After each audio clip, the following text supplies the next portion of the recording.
சென்னையில் ஆங்காங்கே சுற்றுச்சுவர்களில் அழகான பிரமிக்க வைக்கும் ஓவியங்களை பார்த்திருப்பீர்கள். பெரும்பாலும் இந்த ஓவியங்களை வரைவது தனியார் அமைப்புகள்தான். தனியார் மருத்துவமனைகள், தனியார் கல்லூரிகள் போன்ற நிறுவனங்கள் ஒரு விளம்பரத்திற்காகவும் ஒரு சேவை மனப்பான்மையுடன் இந்த ஓவியங்களை வரைகின்றன. சுவர் ஓவியம் வரையும் தொழில் இப்போது எப்படி இருக்கிறது, அந்த கலைஞர்களின் வாழ்க்கை எப்படி இருக்கிறது, அவர்களுக்கு என்ன சம்பளம் கிடைக்கிறது என்ற தகவல்களை எல்லாம் இந்த வீடியோவில் தெரிந்து கொள்ளலாம். நீங்கள் செங்கல்பட்டு சொந்த ஊர்? ஆமாம் சார், செங்கல்பட்டு. பேர் என்ன சொன்னீங்க? சுந்தரராஜன். நீங்களும் காலேஜ் போய் படிச்சிங்களா? இல்லை சார், இது மாதிரி ஒர்க் பண்ணுறவங்கிட்ட இருந்து தான் காலேஜ். இதுக்கு நான் படிக்கல. நீங்கள் என்ன படிச்சீங்க? நான் 8th ஸ்டாண்டர்ட் தான் படித்தேன். பிரமாதமாக வரைஞ்சிருக்கீங்க. அவங்க வரைகிறவங்க கிட்ட போய் அசிஸ்டன்ட் மாதிரி அவங்க அப்படி இருந்து தான் சார். அவங்க இதில் எப்படி ஆர்வம் வந்தது உங்களுக்கு ஓவியம்? சின்ன வயசுலேருந்து ஆர்வம் சார். ஸ்கூல் படிக்கும் போது டீச்சர் பார்த்து வரைஞ்சின்னு இருப்பேன் சார். பாடத்தை கவனிக்க மாட்டேன்.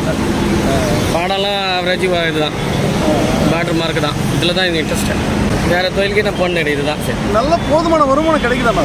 பரவாயில்ல சார், இது முந்தி மாதிரி இல்லை. நான் இப்போ முந்தி மாதிரி இல்லை. இப்போ இந்த வேலை எப்பயாவது தானே கிடைக்கும் அந்த மாதிரி வேலை? ஆமாம் சார். என்ன பண்ணுறீங்க? இல்லை சார், இப்போ நிறைய ஆர்டிஸ்ட் இருக்காங்களே, ஒருத்தர்கிட்ட கிடைச்சா எல்லாம் சேர்ந்து செய்வோம். ஓஹோ, ஒருத்தருக்கு தனியாக போய் செஞ்சால் வேலை கிடைக்காது. இப்போ அவர் எடுத்துருக்காரு இல்லையா, இப்போ நான் வந்து வேறு கற்றுனா அவர் வந்து செய்வேன். அந்த மாதிரி மாறி அதனால ஒரு கண்டினியூஸ் இருக்குது கொஞ்சம். வேறு என்ன மாதிரி வேலைலாம் கிடைக்கும் உங்களுக்கு?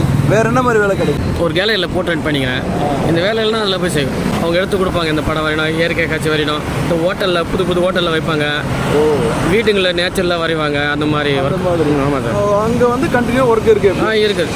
இதுக்கப்புறமா இந்த ஒர்க்கெலாம் எங்கள் பிள்ளைங்கள்லாம் செய்ய முடியாது. இந்த ஒர்க்கெலாம் பேனர் வந்துச்சு, டச் பேனரு. அதுலேருந்து எங்கள் ஒர்க்கு அடி வாங்கி. நீங்கள் எந்த ஊர்னா? நாங்கள் காஞ்சிபுரம்.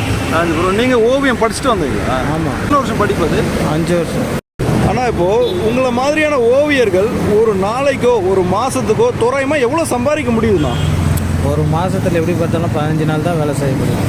இந்த 15 நாளில் ஒரு 30,000 ரூபாய் சம்பாதிக்கலாம் வேலை இருந்தால். இந்த ஃபோட்டோஸ் எல்லாம் வரைஞ்சதா இல்லை ஃபோட்டோ எடுத்து நேச்சுரல் ஃபோட்டோ எடுத்து தான் பண்ண முடியும். வரைஞ்சதெல்லாம் பார்த்து வரைஞ்ச மாதிரி இருக்கு. இல்லை, அது ஒரு சிலது இருக்கும். நேச்சுரல் ஃபோட்டோ எடுத்து அதை பார்த்து அப்படியே வரையுவாங்க. நல்ல தொழில் தான், ஆனால் அழிவு நோக்கி தான் போயிட்டு இருக்கு. ஆள் யாரும் இல்லை. என் பேர் அண்ணாதுரை, கேளம்பாக்கம். எல்லாம் சம்பளத்தை எதிர்பார்க்குறாங்களே. இதை ஃபஸ்ட்டு சம்பளத்தை எதிர்பார்க்காத கற்றுக்கினா தான் கற்றுக்க முடியும். ஒரு கலையாக நினச்சி செய்யணுன்றது. ஆமாம், அது பண்ணால் தான் அதை கற்றுக்க முடியும். என்ன படிச்சிங்க நீங்கள்? படிப்பு கம்மி தான், 5வது வரை தான் படிப்பு. ஒரு படம் வரைய எவ்வளோ நேரம் ஆகுது? இப்போ இந்த மயில் படம் இருக்குல்ல, இதுக்கு எவ்வளோ நேரம் ஆகும்? இதுக்கு 1 நாள் ஆகிடும். 1 நாள் ஆகும்? ஆமாம், பேக்ரவுண்ட்லாம் பண்ணி பண்ணுறதுக்கு 1 நாள் ஆகிடும்.